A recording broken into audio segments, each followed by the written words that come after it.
অসহ্য মানুষ, তাকে সহ্য করা যায় না। কিন্তু এমন মানুষই আপনার বাড়িতে রয়েছে, আপনি কিভাবে তাকে সহ্য করবেন? তার আচরণ, তার কথাবার্তা সহ্য করতে পারছেন না। সে আপনার সঙ্গে এমন কথা বলে রেখেছে, এমন ব্যবহার করে রেখেছে, আপনি মানতে পারছেন না, কিন্তু মানতে হবে আপনাকে। কিভাবে কিভাবে তাদের সাথে ডিল করব আজকের আলোচনায়। প্রথমেই বলি, এই অসহ্য মানুষগুলোকে আপনি রিয়্যাক্ট করবেন না।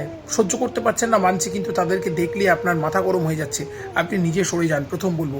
আর এই মানুষগুলো কখনো পরিবর্তন হবে না। আপনি হাজার চেষ্টা করলেও, ঈশ্বর আসলেও, ভগবান আসলেও এদের পরিবর্তন করতে পারবে না।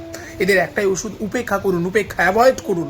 আর দ্বিতীয় হচ্ছে, এই অসহ্য মানুষগুলো দেখবেন তারা কুকথা বলবে, তারা বাজে কথা বলবে, তারা আপনাকে উত্তেজিত করার চেষ্টা করবে, মিথ্যে বদনাম করবে, এগুলো সব হবে, কিন্তু আপনাকে রিয়াক্ট করলে হবে না। মনে রাখবেন, লোকে সবটা বোঝে। আপনাকে এসে বলবে লোকে বলছে, লোকে বলছে, লোকে বলছে, কিন্তু মনে রাখবেন লোকে সঠিকটা বোঝে।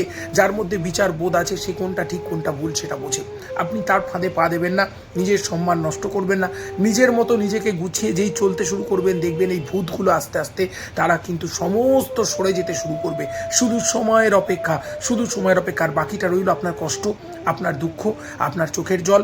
আমি বলবো যে প্রকৃতি একটা বিচার করবে, প্রকৃতির বিচারে তারা দণ্ডিত হবে। Every action has an equal and opposite reaction. আপনার কষ্টগুলো, আপনার দুঃখগুলো কখনো ফেলা যাবে না, এগুলো ছবল দেবে তাদের। শুধু সময়ের অপেক্ষা, আপনি দেখতে থাকুন, আপনি শুধু দেখতে থাকুন। আমি প্রত্যেককে বলবো, কষ্ট পাবেন না। আপনি যদি রিয়াক্ট করতে যান, তাহলে ঈশ্বর কী করবেন? সেই কর্মফল সমান ভাগে ভাগ করবেন। আপনি চুপ করে যান, দেখুন বাকিটা সময় কথা বলবে।